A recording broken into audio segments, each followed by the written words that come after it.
Nous avons avec nous M. Ben Youssef Mellouk, ancien chef de service du contentieux des affaires sociales au ministère de la Justice. C'est lui qui a été à l'origine de ce qui est appelé en Algérie l'affaire des magistrats faussaires. Depuis l'éclatement de cette affaire en 1992, M. Ben Youssef Mellouk a été complètement écarté de son poste à ce jour. Or, nous apprenons que l'affaire doit être relancée ces jours-ci. Est-ce que vous pouvez nous expliquer, M. Ben Mellouk, cette reprise de l'affaire? D'abord, cette reprise de l'affaire, ça a commencé d'abord en 92, et puis on était en prison. Abdelrahman Mahmoudi, le directeur de l'Hebdo Libéré, et par la suite, on aujourd'hui disparu, Allah yarhamou, où ça a été repris en 97 et en 99 aussi, et en 2008, après mes arrestations 4 fois. 2 fois en prison et 2 arrestations, mais 4 fois arrêté. Et l'affaire rebondit, et le régime actuel, moi je qualifie ce régime d'injustice et de hagara qui règne dans ce pays. Ils n'ont fait que d'étouffer cette affaire.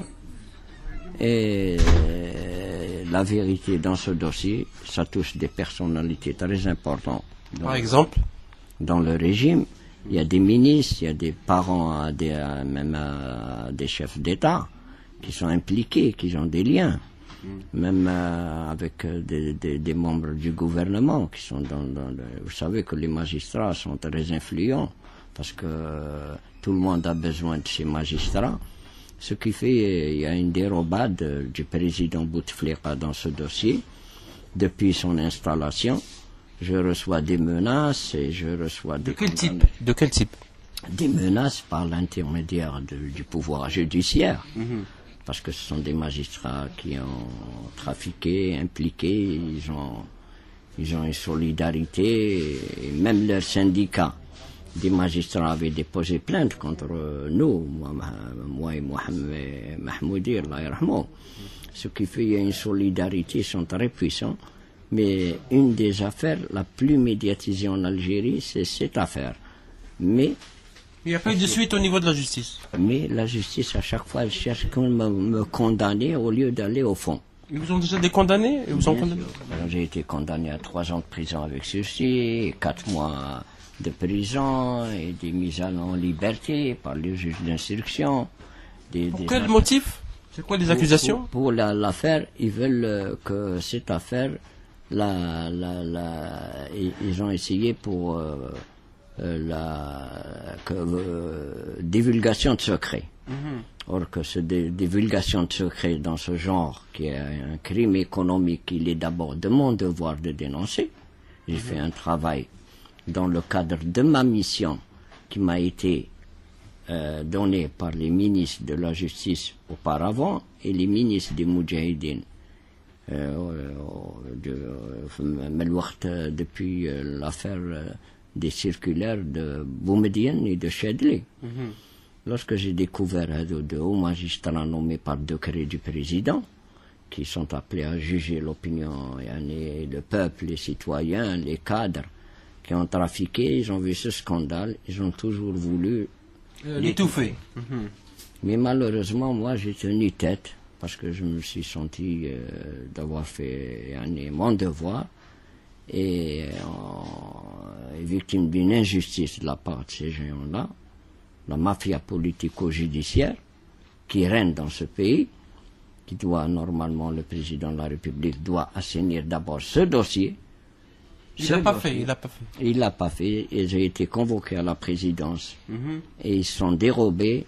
Des ministres se sont dérobés, des premiers ministres se sont dérobés, Ali Kefi en personne se sont dérobés, Bouteflika en personne se sont dérobés, et jusqu'à l'heure actuelle, l'affaire est rebondie. Maintenant, je vais être jugé le 22 février. Au niveau de la Cour d'Alger. De la Cour d'Alger, mais je vous dis en toute sincérité, je ne fais pas confiance à ce régime, et c'est un régime d'injustice et de hagara.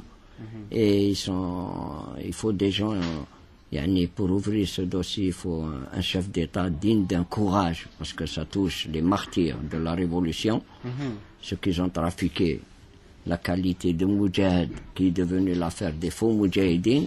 L'affaire des faux magistrats s'est développée en affaire de faux Moudjahidines. Voilà, exactement. C'est la première affaire qui a démarré en 92. Elle a touché toutes les institutions de l'État. Ça a fait un scandale, un grand scandale, un crime économique. Ils ont trahi la mémoire des Chouhada et l'histoire de tout un peuple. Et c'est devenu pour raison d'État et raison politique. Et on me fait traîner jusqu'à l'heure actuelle.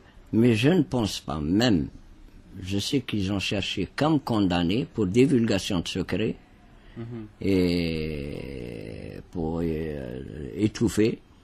Et malheureusement, ils n'ont pas pu l'étouffer. C'est grâce à la presse privée, indépendante, qui a eu le courage, et en leur remettant des preuves de cette affaire, qu'ils ont eu ce courage depuis 92 de la médiatiser jusqu'à l'heure actuelle, parce qu'ils ont fait un devoir envers leur peuple et envers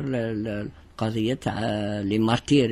Ça touche les martyrs. Est-ce que vous avez saisi l'organisation des Moudjahidines, le ministère des Moudjahidines sur cette affaire? Oui, j'ai été reçu par des ministres des Moudjahidines comme Abado, comme auparavant même les rah Bakhti Nmesh, من الوقت Bakhti Nmesh. J'ai touché des premiers ministres, les Rosalis. Je me suis rendu au cabinet de Ouyahia avec leur chef de cabinet, Belhaid Abdeslam. J'ai vu Kafi en personne. En personne, ça a été médiatisé. J'ai été convoqué à la présidence, j'ai été reçu par des responsables. Ils se sont dérobés. Ils ont voulu m'arracher les dossiers originaux sans décharge. Pour les faire disparaître. Ils voulaient avoir uniquement les dossiers originaux. Et voilà, ils vous ont pas promis une poursuite ou l'éclatement de la vérité? Non, ils m'ont promis de me faire réintégrer à mon poste.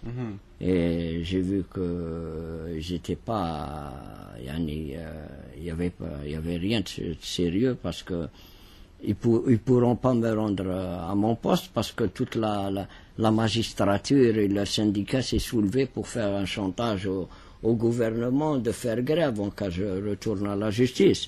Ce qui fait carrément, ils ont tenté.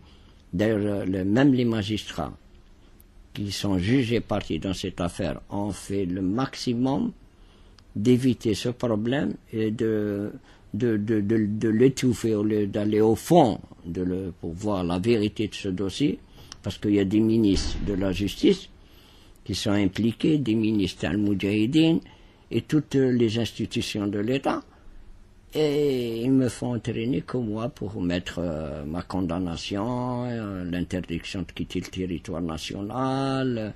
Ils m'ont mis en prison et ils cherchent qu'à me condamner, et moi je tiens, parce que j'ai que le bon Dieu avec moi. Vous avez résisté. Et j'ai résisté, et je vous dis en toute sincérité, même la famille révolutionnaire ne se sont pas prononcés dans cette affaire. Vous l'avez laissé seul. Seul. Et ce qui est très grave. C'est très grave. J'ai vu des historiques de la Révolution qui se sont dérobés. Par exemple, j'ai vu des Kafi, c'est un historique. Le Ben Cherif. Ahmed Ben Cherif, c'est un historique. J'ai vu des ministres al-Moudjahidine qui m'abbadou, c'est des responsables. L'actuel ministre, Mohamed Chef Abbas, ministre des Moudjahidine, vous n'avez pas reçu? Chef Abbas, il a voulu, par l'intermédiaire de quelques journalistes, me contacter. Et j'ai pas voulu aller le voir, parce que auparavant j'avais remis un dossier à Abadou, et Abadou il a voulu avoir les originaux. Abadou s'occupe actuellement de l'Organisation nationale de Moudjahidine. Voilà, il m'a reçu devant son conseiller. D'ailleurs, il était présent avec nous, un grand conseiller du ministère, le Hadj Ben Safir, qui a eu on a fait une rencontre avec Abadou, et je lui ai remis, mais il voulait avoir les originaux, et j'ai pas voulu lui remettre sans la décharge. Ils ont toujours cherché à détruire les preuves, les faire disparaître. Voilà. Mais malheureusement, quand j'ai vu toute cette porte, je me suis adressé à l'Amnesty International. Je me suis adressé à la presse internationale. D'ailleurs, le monde diplomatique a fait toute des pages à l'Al-Qadiyya. J'ai dénoncé maintenant au pays, là où il y aura une justice par les droits de l'homme international. J'espère, parce que là on est capable avec la gangrène de la corruption actuelle, ils sont capables de faire étouffer toutes ces affaires par l'intermédiaire des intérêts. Vous ne faites pas confiance à la justice, hein? Non, la confiance aux magistrats, je ne peux pas leur faire confiance parce que eux-mêmes, je leur ai remis des dossiers avec preuve à l'appui et à chaque fois ils disparent. Il y a des procureurs généraux complices, il y a des présidents de cour et des magistrats de l'instruction, ils ont fait tout le temps faire disparaître tous les dossiers que j'ai remis depuis 92 jusqu'à aujourd'hui. Donc il n'y a qu'une volonté de régler cette affaire ensemble. J'ai remis des CD avec tous les dossiers, des listes, des preuves sur Mohamedi, leurs parents, avec les ministres de l'Intérieur, avec Djaraba